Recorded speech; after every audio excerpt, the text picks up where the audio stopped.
ধন্যবাদ মেজর অবসরপ্রাপ্ত ফারুক আহমেদকে। ফারুক ভাই বলেছেন যে ২৬ তারিখ বিকাল পর্যন্ত দেখেছেন যে সেনাবাহিনীর ট্যাঙ্ক সেনাবাহিনী চারদিকে মোতায়েন ছিল। আসলে ফারুক ভাই একটা ইনফরমেশন এখানে একটু ভুল করেছেন আমার মনে হয়। বিকাল ৫টার পরে ফজলিনুর তাপস সাহেব নিজে ওই এলাকার এমপি তিনি ঘোষণা করেছিলেন ১ মাইল এলাকা প্রতি খালি করা দেওয়ার জন্য, জনগণকে সরে যাওয়ার জন্য তিনি অনুরোধ করেছিলেন। কেন জনগণকে বিকালবেলা অনুরোধ করলেন?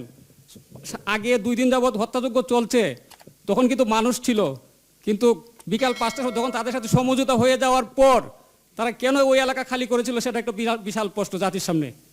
আমি সেই প্রশ্নটি রাখতে চাই, সমঝোতার পর কেন ওই এলাকা খালি করার জন্য ১ মাইল এলাকা খালি করার জন্য ঘোষণা দেওয়া হয়েছিল? এই পর্যায়ে আমি বক্তব্য রাখার জন্য অনুরোধ জানাবো অবসরপ্রাপ্ত মেজর সৈয়দ আবু বকর সিদ্দিক ভাইকে। Syed Abu Bakr Siddique.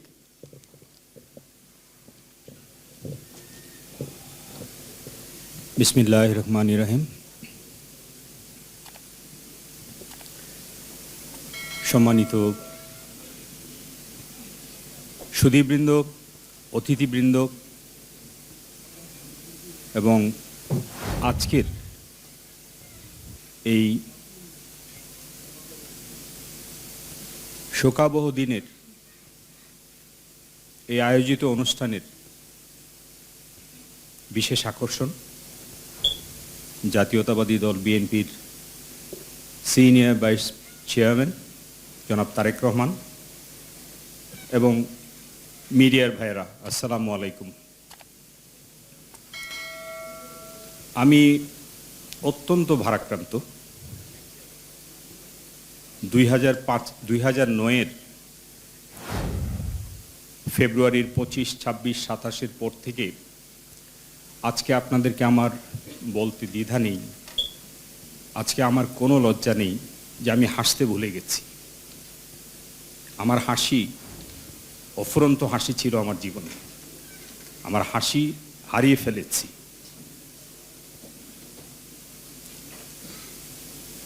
Today's, ladies and gentlemen, if any foreign visitors, ladies and gentlemen, for your kind information, today is the day.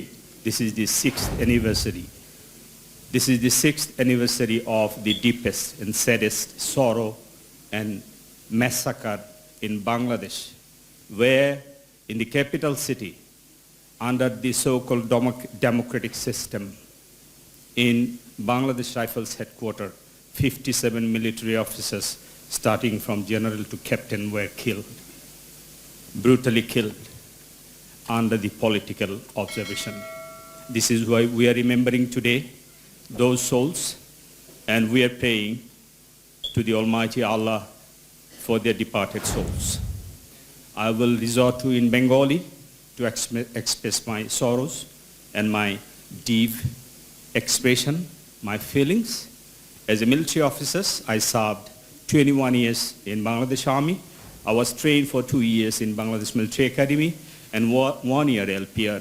That is 24 years of my beautiful time of my life. And I just retired after 2.5 years of my retirement. That incident took place. I was in the capital. I was moving to that place. I was trying to find out. I wanted to see how my colleagues died. I served with all of them, from the general to the captain. I know them personally. I know them deeply. Thank you. আমি আমার বক্তব্যের মাঝে 3টি ধাপ নিয়ে আসব। প্রথম হলো যে এই সামরিক অফিসারদের যে করুণ মৃত্যু, সেই ঘটনাটি অনেকেরই স্পষ্ট মনে নেই বা অনেকেই পুরো এপিসোডটি জানেন না। এটি আমি খুবই সংক্ষেপে আমি বর্ণনা করব। তারপর আসব এখানে political military solution and basically international and national conspiracy outcome. Then what we are supposed to do. So first of all, 8:30 25 ফেব্রুয়ারি সকাল 8:30টায় বিডিআর সপ্তাহ, বিডিআর প্রায় 200 বছরের বেশি ঐতিহ্য নিয়ে এর যাত্রা। 1995-তে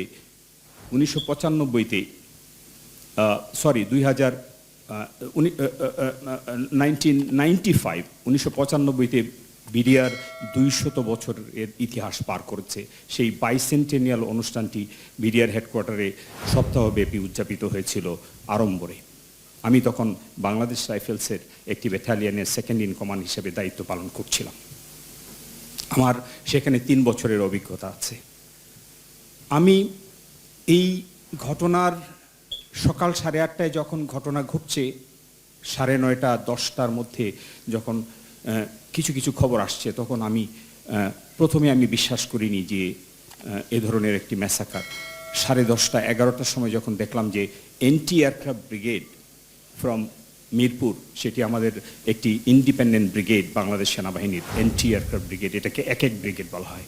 সেই ব্রিগেডের বিমান বিধ্বংসী কামান সহ সেনাবাহিনীর যে কনভয়, সেটি অলমোস্ট বিডিআরের কাছাকাছি এলিফ্যান্ট রোড পার হয়ে, এবং সেটি যখন লাইভ টেলিভিশনে দেখানো হচ্ছে, এবং কিছু মিডিয়া ব্যক্তি যখন ইনিশিয়েটিভ নিয়ে, আপনারা জানেন মুন্নি শাহ বোধহয় প্রথম ছিল যে তার মাইক ধরে দিয়েছিল বিডিআর সৈনিকদের সামনে।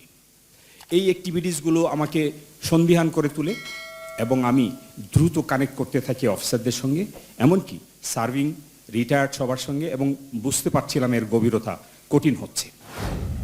অত্যন্ত পরিতাপের বিষয়, 11টার সময় সেনাবাহিনীর কনভয় সেখানে পৌঁছে গেছে। দৃশ্যটি অত্যন্ত করুণ। সেনাবাহিনী প্রধান, র্যাব প্রধান, পুলিশ প্রধান, এমনকি 3 বাহিনী প্রধান, তাদেরকে ডাকা হলো প্রধানমন্ত্রীর অফিসে। প্রধানমন্ত্রীর উপদেষ্টা, আপনারা আশা করছেন হয়তো আমি টক শোতে বলে সবসময় বলি অবৈধ প্রধানমন্ত্রী, দুঃখজনক হলেও সত্য, অবৈধ প্রধানমন্ত্রী আপনারা আমার কাছে উচ্চারণ করতে বলছেন, আমার প্রধানমন্ত্রী বলারও সাধ জাগে না, শেখ হাসিনা। এই স্পষ্ট ভাষায় বলতে হবে, আমি অভদ্র কোনো ব্যক্তি না, শেখ হাসিনা। শেখ হাসিনা ডেকেছে কাদেরকে? সকল নিরাপত্তা প্রধানকে। আপনারা প্রতিটি ব্যক্তি, আমি মনে করি ইউ আর দি অ্যাম্বাসেডার। এই লন্ডনে যারা বসে আছেন, everybody is ambassador for the country. 160 million people are crying now. If you fail to rescue this nation, এই জাতিকে যদি উদ্ধার করতে আপনারা না পারেন, তাহলে সিরাজউদ্দৌলার মতো পরিণতি হবে। সিরাজউদ্দৌলার আত্মা এখনো কাঁদে, তার ব্যর্থতার জন্য জাতি 200 বছর পরাধীন ছিল। সুতরাং আপনি আমি প্রতিটা ব্যক্তির দায়িত্ব এই জাতিকে উদ্ধার করার। সেদিন সকল নিরাপত্তা প্রধানকে ডেকে জেনারেল তারেক সিদ্দিকীর কিছু প্রশ্ন ছিল, আমাদেরই সহকর্মী, তাদের কাছ থেকে শোনা। এসএসএফ সব হুইসপারিং শুনতে পায়, এসএসএফ এর অফিসাররা ভিভিআইপির হুইসপারিংটাও শুনতে পায়। বলছিল কত সময় লাগতে পারে মঈন সাহেব,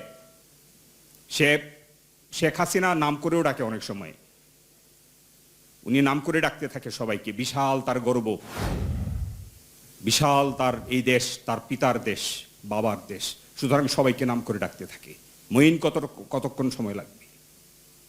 সে উত্তর দিয়েছিল, যেটি প্রকাশ্যে মিডিয়াতে মঈন আহমেদ বলেছিল, হয়তো 2 ঘন্টা লাগতে পারে। 11টা, 12টা, 1টা, 2টা, 24 ঘন্টা, 48 ঘন্টা, 72 ঘন্টা দিয়ে 57 জন অফিসারকে হত্যা করা হলো। সেদিন তারা বলেছিল, আপনারা জানেন মিডিয়াতে এসেছিল, মঈন আহমেদ দাঁড়িয়ে বলেছিল যে we are the subservient, this was the word, I repeat, we are the subservient. That means Moin Ahmed political গভর্নমেন্টের সার্ভেন্ট। Accepted, fine. যদি প্রধানমন্ত্রীর বা শেখ হাসিনার বাসা আক্রমণ করা হতো, জাতি জানতে চায়, যদি মঈন আহমেদের বাসা আক্রমণ করা হতো, তাহলে সে কার সার্ভিয়ান থাকতো, কার আদেশ নিত? সুতরাং এটি কি চায়নার ষড়যন্ত্র? এটি কি আমেরিকার ষড়যন্ত্র? এটি কি মোসাদের ষড়যন্ত্র না রয়ের ষড়যন্ত্র? সেটি আমার প্রশ্ন না। প্রশ্ন রাজনৈতিক চেয়ারে বসে প্রধানমন্ত্রী হিসাবে, হেড অফ দি গভর্নমেন্ট হিসাবে কোরআন শপথ করে দেশের স্বাধীনতা সার্বভৌমত্বের সকল কিছু আপনার হাতে নিয়ে সকল বাহিনী প্রধানকে আপনি মিউটিনিতে, কোনো সেনা বিদ্রোহ হলে এটিকে সেনা আইনের ভাষায় বলা হয় মিউটিনি, সেটি সেনা ধারায় আইনে বলা হয় মিউটিনি, মিউটিনিকে যদি দমন করতে হয় আরেকটি সেনা গ্রুপের মাধ্যমে সেটি করতে হবে। যদি না করে, যারা করবে না তাদের সমান পরিমাণ পানিশমেন্ট, মৃত্যুদণ্ড পর্যন্ত হতে পারে। আমি একজন সেনা অফিসার, আমি এখন আইনের ছাত্র হিসেবে সিভিল মিলিটারি লয়ের সমন্বয়ে বলছি, দুজনেই সমানভাবে সাজাপ্রাপ্ত হবে। যে মিউটিনি করবে এবং যে মিউটিনি দমন করবে না। আমার প্রশ্ন হলো, প্রথম প্রশ্ন পলিটিকু প্রশ্ন, যে সেই সময়ের শেখ হাসিনা কি আদেশ দিয়েছিল সেখানে আমি পড়ে আসছি। আমি ভারাক্রান্ত অবস্থায় আমি হারিয়ে ফেলছি আমার ধারাবাহিকতা, আপনি আমাকে ক্ষমা করবেন। সেই সকাল 10:30, 11টা, 12টা, 12:30 একটি দৃশ্যপট আমি আপনাদেরকে নিতে চাই। আমার কোর্সমেট, আমার ব্যাচমেট, আমরা কোর্সমেট বলি, আমি 12 লং কোর্সের অফিসার। আমি 83 থেকে 85 2 বছর প্রশিক্ষণ নিয়ে 85-তে কমিশন প্রাপ্ত হই। কুমিল্লা সেনানিবাস থেকে সারা বাংলাদেশের সকল সেনানিবাসে কাজ করেছি। সর্বশেষ 2003 থেকে 2006 পর্যন্ত আমি 3 বছর বঙ্গভবনে বিশেষ দায়িত্ব পালন করি এবং 2006-এ আমি স্বেচ্ছায় অবসর গ্রহণ করি। আমি বাংলাদেশ সেনাবাহিনীর company, battalion, brigade, army headquarter এবং জাতিসংঘ বাহিনীতে বিশ্ব শান্তির জন্য কাজ করি। আজকে আপনাদেরকে আমি বলছি, সেদিন 12:30টার সময় আমার কোর্সের বেস্ট ক্যাডেট, যাকে দেখলে জাস্ট 5 ফিট 4 ইঞ্চি লম্বা দেখতে, একজন কালো একটি ছেলে, but ever produce best cadet in Rajshahi cadet college, যিনি ছিলেন চাইনিজ ল্যাঙ্গুয়েজে স্পেশালিস্ট, 4টি বছর চায়না ল্যাঙ্গুয়েজ করে এসে ক্যাপ্টেন অবস্থায় তিনি বেগম খালেদা জিয়ার সঙ্গে এবং শেখ হাসিনার সঙ্গে তিনি চাইনিজ ইন্টারপ্রেটার হিসেবে কাজ করেছেন। বন্ধুগণ, সেদিন আমি বলেছিলাম, আমি ম্যাডামের কাছে গিয়ে তার ব্যাপারে একটি কথা বলেছিলাম, আমি সেইটুকু পরে আসছি। সে রংপুর সেক্টর থেকে এসেছিল এই বিডিআর সপ্তাহ উদযাপন করার জন্য সেক্টর কমান্ডার হিসেবে, তার স্ত্রী এবং একমাত্র কন্যা নিয়ে। তার স্ত্রী এবং কন্যা তখন অফিসার মেসে। এই প্রথম যখন আক্রমণ আসে, যখন এলোপাতারি গুলি চলতে থাকে দরবার হলে, তখন অফিসাররা অনেকেই পালিয়ে যায়। প্রায় 200 অফিসার সেখানে উপস্থিত ছিল। সেখান থেকে 57 জনকে হত্যা করা হয়, বাকিরা বের হয়ে আসতে পেরেছিল। আফতাব বের হয়ে এসেছিল, কর্নেল আফতাব বের হয়ে এসেছিল। এসে তারপর মনে পড়েছে তার স্ত্রী তো ভিতরে আছে, এলোপাতারি গুলি চলছে, তার স্ত্রী সন্তানকে বাঁচাতে হবে। স্বামী এবং বাবা হিসাবে তার জীবনকে বাজি রেখে তিনি ক্রল করে অফিসার মেসের উত্তর পাশ দিয়ে ধানকেট দিয়ে ক্রল করে সে ওয়াল টপ গিয়ে সে রুমে ঢুকে যায়। রুমে ঢুকতে যে সে যখন দেখে যে রুম তছনছ অবস্থায়, তখন সে দিশেহারা অবস্থায় রুমের সামনে যাওয়ার সাথে সাথে কয়েকজন সৈনিক এসে তাকে গুলি করে। তখন বাজে 12টা। 12:30টার সময় বর্তমান বাংলাদেশ সেনাবাহিনী প্রধান আইকেবি, তখন কমান্ড্যান্ট মিরপুর স্টাফ কলেজ, তার সাথে 2 জন লেফটেন্যান্ট কর্নেল, বর্তমানে ব্রিগেডিয়ার জগলুল এবং বর্তমানে জেনারেল আনোয়ার, দুজনেই আমার ব্যাচমেট। তাদের কাছে সে টেক্সট পাঠায় বন্ধু হিসেবে যে সেভ আওয়ার সোল, আমরা অনেকে বেঁচে আছি, আমার বুক দিয়ে রক্ত ঝরছে, আমাকে বাঁচা, আমাকে এখনো যদি তোরা রক্ষা করিস আমি বেঁচে যাব। আমার গুলি হার্ট বিদ্ধ করে নাই, বাট অন্য পাশ দিয়ে গেছে, বাট আমার রক্ত হচ্ছে প্রচুর, আমাকে রক্ষা কর। 12:30, হয়তো বা 1টার সময় কেউ এসে আবার নতুন করে গুলি করেছে, তাকে হত্যা করছে, অথবা সে এমনিতেই তার প্রাণ হারিয়েছে। 1টা 2টা এইভাবে চলে গেল। জাতির বিশাল প্রশ্ন, আমি মিলিটারি স্পেশালিস্ট হিসাবে বা সামরিক বিশেষজ্ঞ হিসাবে এই জাতিকে আমার বোঝাতে হবে না। জাতির অনেকগুলো প্রশ্ন। প্রথম প্রশ্ন, সেনাবাহিনী প্রধান, রাজনৈতিক যত সিদ্ধান্তই হোক না কেন, আমাদের শপথ সেটি ছিল কোরআন টাচ করে, পরম করুণাময় আল্লাহ তাআলাকে স্মরণ করে, আমরা পবিত্র কোরআন স্পর্শ করে আমরা শপথ করেছি, যেইখানে যাইবার আদেশ করা হোক না কেন সেইখানেই যাইব, তবে সেটি হতে হবে লফুল কমান্ড, সেটি হতে হবে লফুল কমান্ড। সারা পৃথিবীতে দৃষ্টান্ত আছে, সারা পৃথিবীতে দৃষ্টান্ত আছে, বাংলাদেশেই দৃষ্টান্ত আছে। আমি আপনাদের দৃষ্টান্ত দিচ্ছি। 1994-এ বিএনপি গভর্নমেন্টের সময় বেগম খালেদা জিয়ার নেতৃত্বে তখন সরকার তখন একটি ঢাকায় হেডকোয়ার্টারে আনসারের একটি বিদ্রোহ হয়েছিল। সংগ্রামী সাথী ও বন্ধুরা, বেগম খালেদা জিয়া 10 মিনিট সময়ও নেয়নি। তিনি বলেছিলেন, I want to resolve it, the task is years. DG বিডিআরকে বলেছিল যে it is your headache, decide now what you want to do. Wall ভাঙবে না ফায়ার করবে না ট্যাঙ্ক চাও, তুমি যা চাও, আমার সেনাবাহিনী আছে, এয়ারফোর্স আছে, তুমি বিডিআর আছো, decide it, solve it right now militarily. Answer অস্ত্র নিয়ে বিদ্রোহ করেছে, একটা ফায়ার করেছিল না 82 millimetre rocket launcher, that is call is A shoulder control, আপনারা অনেকেই দেখেছেন, ফায়ার করলে যে কোনো ওয়াল ভেদ করে যায়। এটার নাম বিডিআরের এই অস্ত্রটার নাম ব্লান্ডিসাইড।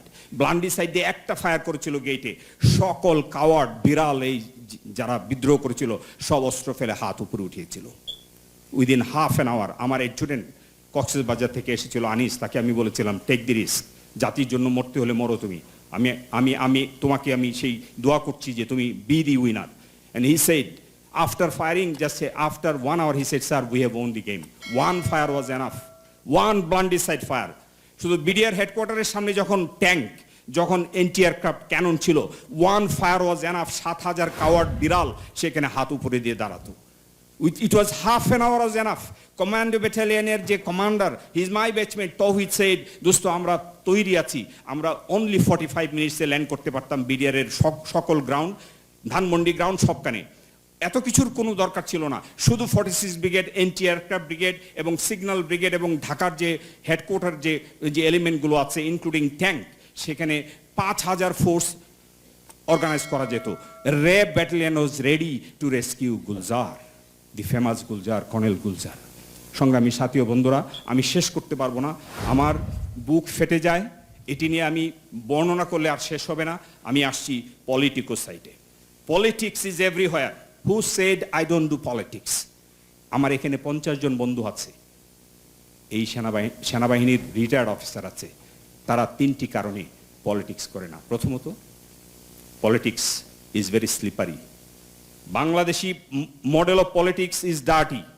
আর আওয়ামী লীগ এটিকে করে তুলেছে বিশ্বের মাঝে চরম পচা একটি পলিটিক্স। এই 3টি কারণে তারা আসতে চায় না। আর সবচেয়ে বড় জিনিস, পৃথিবীতে জীবনের মায়া সবচেয়ে বড়, কারণ আল্লাহ পাক যে জীবন দিয়েছে মানুষ সেটি কেড়ে নিবে, সেটি কেউ চায় না। আজকে এখানে এসে যদি এই মালেক সাহেব বা মাহিদুর রহমান সাহেবের সাথে ছবি তুলে, তাহলে কালকে এয়ারপোর্টে ঢুকলেই তাকে নিয়ে জেলে ঢুকাবে। এই যে কঠিন সত্য, এই সত্য এবং বাকি 3টা যে বললাম, এর জন্য সেনাবাহিনীর অফিসার একদম শুরু থেকে ট্রেনিং থেকে শেষ পর্যন্ত তারা বাংলাদেশি মডেলের পলিটিক্সকে পছন্দ করে না।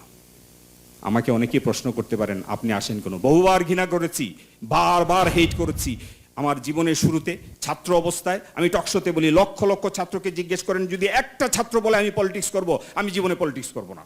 তার মানে শিশু বয়সে যে হেট করে পলিটিক্সকে, সেনাবাহিনীতে এসে যে হেট করে পলিটিক্সকে, সেনাবাহিনী অফিসারকে 3টি আদেশ দেওয়া হয় ট্রেনিং এর সময় এবং সারা জীবনে, don't talk on 3 things. 1 is politics, because there is no end to it. 2 is regarding religion, because there is no end to it. Do not bring it in the uniform. And 3rd is women. Do not talk on the women, because women is your mother, women is your sister, women is your wife. So you cannot bring dirty thing on that. Women is respected. Okay, politics I take it as a respected, and religion is also respected. But different perspective military officerরা, Bangladeshi military অফিসাররা এখানে আসতে চায় না। আপনি উদাহরণ দেন, পৃথিবীর যে কোনো ধরনের বড় লিডারশিপের মাঝে টপ ফ্রন্টে আছে, আপনি সিঙ্গাপুর যান, মডেল এশিয়ান, আপনি যান এতে এদেশে Churchill, the one of the best president, he was the military officer, prime minister. So see, there is a model. President Zia রহমানের 10 বছর 71 থেকে 81, পৃথিবীর কোনো ইতিহাস নাই। আপনি 2000 বছরের ইতিহাস নিয়ে আসেন, এত বড় এত সিরিজ অফ সাকসেস। সেই শুধু ঘোষণা নয়, স্বাধীনতার ঘোষণা নয়, যুদ্ধ 9 মাস, তারপরে president, youngest president of one of the ওয়ার্ল্ডের ইয়াংগেস্ট প্রেসিডেন্ট, বাংলাদেশের প্রেসিডেন্ট, যে 40 at the age of 40 he was the president of Bangladesh, and at the age of 45 years 4 months he died. মাশাআল্লাহ, আল্লাহর কাছে অনেক শুকরিয়া, he died like a hero. He was killed again আজকে যে বেদনা 57 জন অফিসারের ফ্যামিলি পাচ্ছে, সেই বেদনা তারেক রহমান সাহেব তার বুকে ধুক ধুক করে বাচ্ছে।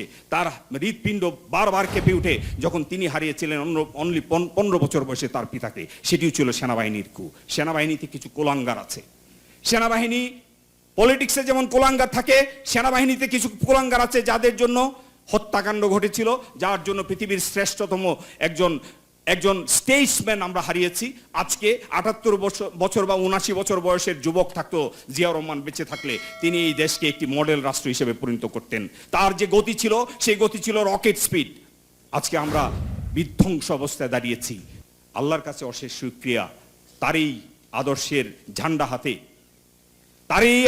ঝান্ডা হাতে গত 2টি যুগ বেগম খালেদা জিয়া এই দলটিকে মহাপ্রলয় থেকে টেনে এনে এই পর্যন্ত নিয়ে আসছেন। তারই ঝান্ডা হাতে আজকে 50 বছরে দাঁড়িয়েছেন তারই পুত্র তারেক রহমান। আমি যে বিষয়টি আপনাদেরকে বলতে চাচ্ছি, এখানে আমি পলিটিক্যাল ফ্লেভারটুকু এই জন্য নিয়ে আসলাম যে nobody is beyond politics, everybody is politics. A chief of army staff has to salute always the politician, but এখন এই মুহূর্তে বাংলাদেশের সাধারণ মানুষ চাচ্ছে chief of army staff should kick out that lady. এই মুহূর্তে তাকে লাথি মেরে ফেলে দেওয়া হোক। বাট যদি প্রশ্ন হলো যে can he really do that? আসুন পলিটিক্যাল সংবিধান দেখি। 15তম সংশোধনী, 15 সংশোধনী বাংলাদেশের 44 বছরের ইতিহাসের সবচেয়ে কালো অধ্যায়। আমি অনেকগুলো বিষয়ে যাব না, ছোট্ট একটি বিষয়ে যাব। Article 7 is the heart of সংবিধান। আর্টিকেল 7-এ বলা হয়েছে people is the source of all power. জনগণ সকল ক্ষমতার উৎস। আর সেটি কিভাবে এক্সারসাইজ হবে? Through a system of democracy, by election, the member of parliament will represent the people. সে আর্টিকেল 7-এর সবচেয়ে শক্তিশালী বিষয়টি কি? There will be a referendum or plebiscite. What is plebiscite and referendum? সারা পৃথিবীতে যে কোনো ধরনের আইনকে, একটি মৌলিক আইনকে জনগণের জন্য যদি সেটিকে সিদ্ধ করা হয়, সেটিকে যদি লেজিটিমেট করা হয়, তাহলে রেফারেন্ডাম দেওয়া হয়। সেটি এক্সারসাইজ করেছিল প্রেসিডেন্ট জিয়া রহমান প্রথম। আপনারা শুনে অবাক হবেন, এটি অনেক বারবার শুনছেন একটি ব্যক্তির কাছ থেকে। এখানে দাঁড়িয়ে তিনিও বলেছিলেন, ডক্টর তুহিন মালিক, যিনি আমাদের জাতীয়তাবাদের পক্ষে, স্বাধীনতা সার্বভৌমত্বের পক্ষে তিনি ইন্টেলেকচুয়াল ফাইট করে যাচ্ছেন। তিনি বলেছেন আর্টিকেল 7-এ একটি ধারা যোগ করা হয়েছে, কোতে তা বলা হয়েছে যে জনগণের প্লেবিসাইড, জনগণের মতামত এগুলোর দরকার নাই। এর মাধ্যমে এই 15তম সংশোধনীর মাধ্যমে চিরঞ্জিত সংশোধনকে এই সংবিধানকে চুরি করে ফেলেছে। আমরা তেমন একটি পর্যায়ে এসে এখন কি হচ্ছে? কালকে শেখ হাসিনা বলে দিয়েছে উত্তরপাড়া সাহস পাবে না, কারণ আমি ক্যাপিটাল পানিশমেন্ট বসিয়ে দিয়েছি। কোন সেনাবাহিনী আজ পর্যন্ত বলে কয়ে, মাননীয় প্রধানমন্ত্রী বলে যে কি গদি দখল করে, বলে কয়ে করে না। বাংলাদেশের এই চরম প্রেক্ষাপটে যে কোনো সময়ে, যে কোনো প্রেক্ষাপটে, যে কোনো অবস্থায় এই সেনাবাহিনী, আপনারা মনে করবেন না যে সেনাবাহিনী ঘুমিয়ে আছে। এনি টাইম এই দেশের স্বার্থে, স্বাধীনতার সার্বভৌমত্বের স্বার্থে যে কোনো সময় আসতে পারে। আমি আপনাদেরকে এই বলে বুঝাতে চাচ্ছি না যে সেনাবাহিনী এসে দেশ শাসন করবে বা এটি কোনো পার্মানেন্ট সলিউশন নয়। গণতন্ত্র গণতান্ত্রিকভাবেই সামনে যেতে হবে। গণতন্ত্রের সলিউশন গণতান্ত্রিকভাবেই করতে হবে। আমার আবার ফিরে যাচ্ছি এই 57 জনের কঠিন অবস্থানে। ইনফ্যাক্ট আজকে এখানে দাঁড়িয়ে যে বিষয়টা হচ্ছে সেটি হলো citizen movement. Yes, people is the source of power, citizen is moving and worldwide, and beside Westminster is the 1000 years civilization, and if you talk about democracy, it has started from here for the whole civilization. So again, Allah পাকের কাছে অশেষ শুকরিয়া। সবাই বলুন আলহামদুলিল্লাহ। Thank you very much. This is the place from where your leader, my leader, 160 million people's leader has started on 4th December. He said, was it 4th January? Sorry, I correct. He said, এই সরকার অর্থাৎ অবৈধ সরকার, এই ফেসিবাদ, এই শেখ হাসিনার পতন ছাড়া আর কোনো কিছু থামাথামি নাই। এই আন্দোলন চলবে, এই যে কোনো ফর্মে আন্দোলন চলবে। He took over the command, he has taken over the command. Leader does it, লিডারকে কেউ বলে দিতে হয় না, he did it, I salute you. And he did the best thing, he handed over the command to the Trinamool. He has taken over and he has handed over to the Trinamool. আজকে তৃণমূলকে অশেষ শ্রদ্ধা জানাচ্ছি, গভীর শ্রদ্ধা জানাচ্ছি। 50 দিন, একটু আগে আমি পোস্ট দিয়েছি আমার সাইটে, 50 days আজকে নিয়ে, 50 days আপনার আমার নেত্রী, গণতন্ত্রের নেত্রী, পৃথিবীর ইতিহাসে সে একজন কিংবদন্তি, তার ভোটের সংখ্যা কিংবদন্তি। আমেরিকান ফোর্বস একটি পত্রিকার সমীক্ষা অনুযায়ী 2004, 5 এবং 6 তিনি 14তম, 24তম এবং 33তম most powerful democratic leader in the world. That lady is under captivement. তাকে খাবার দিতে দেওয়া হচ্ছে না, তার সকল অধিকার, সকল মানবাধিকার ছিনিয়ে নেওয়া হয়েছে। আমরা যারা বেঁচে আছি 100 বছর পরেও আমাদেরকে মানুষ ঘৃণা করবে। তাই আজকের এমন একটি চরম পরিণতিতে আমি মনে করি Allah is again kind. It is the right point, center point from where the political revolution, people's revolution has to be started, and it has started on 4th January. সেখান থেকে আমরা সকলের, আমি যে বিষয়টা বলবো যে বিডিআর হেডকোয়ার্টারে যদি আবার যাই, তাদের মৃত্যু, এই শোক, এই কঠিন শোককে ডিফাইন করার কিছু নাই। এখানে শুধু কষ্ট, এর শুধু বুকের বেদনা, এই বেদনাকে, এই কষ্টকে আমরা শক্তিতে পরিণত করতে হবে, এই শোককে আমাদের শক্তিতে পরিণত করতে হবে। আমার কলিগ বলেছে এটি জাতীয় শোক। এটি কি সেনা শোক দিবস না জাতীয় শোক, কোন নামে ডাকা হবে জানি না, বাট এটি 16 কোটি মানুষের শোক। এটি জাতীয় শোক হিসেবে আমরা অলরেডি পালন করছি, আমরা ভবিষ্যতে ইনশাল্লাহ পালন করব। আর আমাদের এই শোককে শক্তিতে পরিণত করে আমাদের আজকে এই সিটিজেন মুভমেন্টে যে আহ্বান জানিয়েছে, আজকে এমন একটি বিষয় নিয়ে যিনি ডাক দিয়েছেন, মালেক ভাই, সবার প্রিয় মালেক ভাই, তাকে ধন্যবাদ জানিয়ে এবং আপনারা যারা হাজির হয়েছেন আপনাদেরকে অশেষ ধন্যবাদ জানিয়ে আমার বক্তব্য শেষ করছি। ধন্যবাদ।